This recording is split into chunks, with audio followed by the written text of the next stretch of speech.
Susama sa mga tubod dinhi sa tuburan, walay undang sa pagpaningkamot ang mga katawhan dinhi sa maong lungsod. Aron mapalambo pa kini. There's more about tuburan, and together, let's find out kung unsa pang ilang ika-offer dinhi.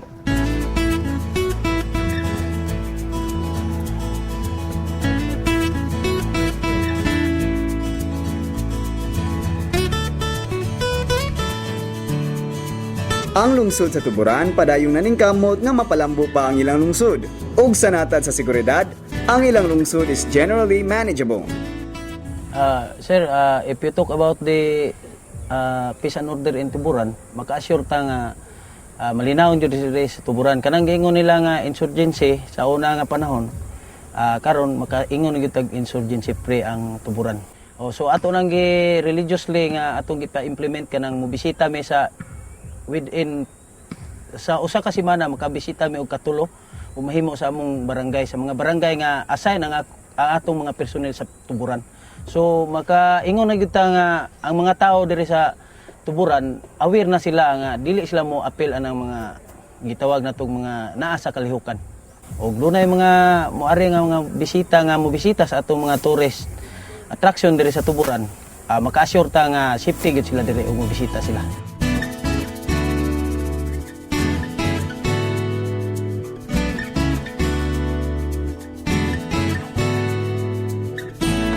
So far, wala tayong problema sa atong peace and order, no? Siguro kung imong ma-recall, the last 20 years ago, or more than 20 years ago, ang Tuburan ang pinakadaghan og kaso sa insurgency. Pero as of now, insurgency free na ang Tuburan. Rampant kayo ang drug addiction sa Tuburan. Gani, daghan ang mga drug dealers nga nagagikan sa Tuburan. Pero sa kaluoy sa Ginoo, more than 50% ng ato ang nawagtang niya ng drug addiction. So, sa pagkakaroon gani, daghan na tang nadakpan, ug sa kaluoy sa Ginoo sad, wala pa'y nakapiyansa. No? So, nga ako lang, ihangyo na ako sa itong mga kaigsuunan nga nagnegosyo na ining mga negosyo ang kumahimo, spare lang ang lungsod sa Tuburan. Kay, o dili man ko mahilabot sa ubang lungsod, nga ako lang, nga mawagtang lang ang supply sa Tuburan, kay once wala ang supply, muminos man sad ang demand. Now, sa mga crimes dili sa mga wala minus kayo. So gani nagpasalamat sad gani ang ato ang mga kaigsuonan labi na sa ato mga kaigsuonan sa Philippine National Police nga nindot kayo ang dagan sa mga peace and order diri. Naalay mga ginagmay kanang mga petty crimes pero so far linaw ug hapsay ang lungsod sa Tuburan. Maka-assure gid mi nga wala sila angay ikabalaka and then friendly pod ang mga Tuburanons.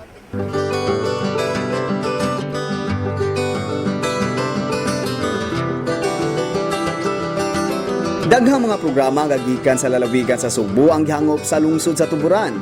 Sama sa programa ni Governor Gren Garcia nga Expanded Green and Wholesome Environment that Nurtures o EGREN Our Cebu program.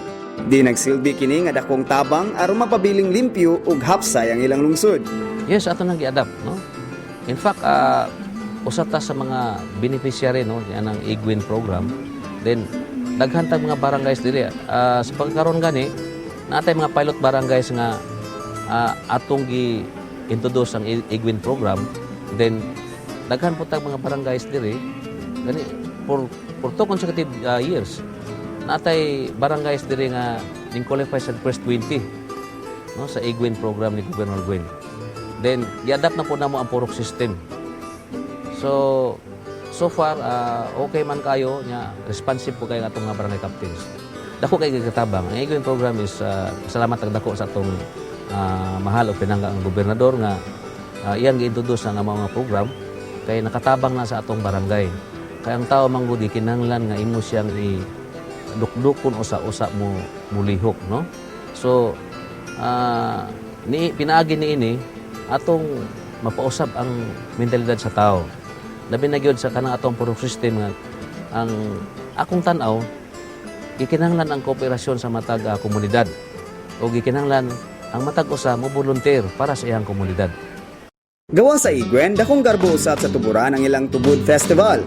Ginganlan kini og Tubod Festival tungod sa daghang tubod nga imo makita sa ilang lungsod ug sa ulogon kini sa kapistahan sa ilang mahal nga patron, San Antonio de Padua matag Hunyo 13.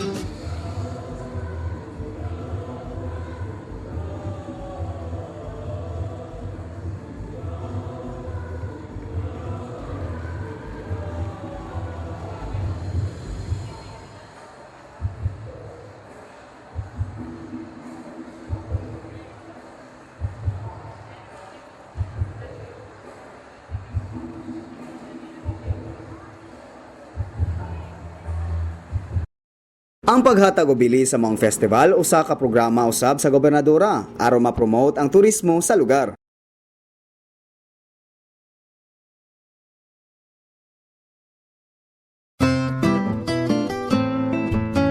Dako mga lungsod ang tuburan, apan wala naglisod og pagdumala ang amahan sa lungsod dinhi nga si Mayor Aljon Diamante aron mapadayon nga magtubod ang kalambuan dinhi sa tuburan. Dakong garbo usab nila kay ananay mutang dinhi ang satellite office sa NBI. Usa sa atong mga plano nga gani wagi na ko nagi-divulge sa atong katawhan sa lungsod sa tuburan, mao nga magbutang taog kanang mga national offices unta sa atong lungsod para nga atong mga kaigsuonan dili na gikinahanglan nga moadtong syudad, no? So nahimo na nato pinaagi sa tabang sad sa atong mga kaamiguhan dito sa Manila, sa Kauluhan. O gani is pagkakaroon aduna na tayo NBI satellite office, no? Nag-start na niadtong last September 1 of 2011, and then naay mo bisita sa atong lungsod ng mga 500 to 700 persons a day, no? Kada adlaw gina siya magkuha og clearance, no? Kay online man ta. Now ang tuburan is siya pinakauna sa tibok Pilipinas nga adunay satellite office sa NBI. So kung inyong makita daily na idaghan nga moari sa lungsod sa tuburan kay ang kanang NBI office po nato diri sa lungsod naka-decongest na dito sa region. So sa pagkakaroon daghan kay nangani sa atong lungsod tungod dian ang ato ang office sa NBI. So bisag single sentabo lagi kita ang lungsod ana. Ang ako lang na ang chain reaction lang nga ang atong mga bus mapuno, atong mga V-hire may pasahero, ang ato po niya mananinda og karinderya diya sa lungsod mukita sad. Unsa man kaha ang sagad sa panginabuhian dinhi sa tuburan? Now ang kasagaran panginabuhian sa katawhan sa tuburan is farming and fishing ra gyud. Usa sa panginabuhian dinhi sa lungsod sa tuburan kay kaning pagpangisda unya klase sa iyang pagpangisda kay pagpamukot inyong nabantayan na slay bungkol mo na lang inaana sa tubig para ang katong mga isda magamay mao dako mudagan pa dong sa pukot niya masangit nya ilan nang kuwaon karon.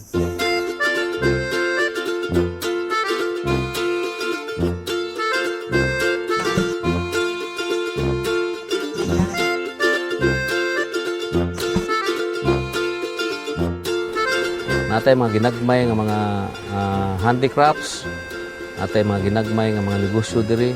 So dili gyud paigo nga i-sustain sa kadako as populasyon. So muna nga sa pagkakaroon atong ipaningkamutan na atong matabangan ang atong mga kaigsunan labi ni sa kabukiran, atong ma-lift up o ginagmay man lang ang ilang panginabuhian.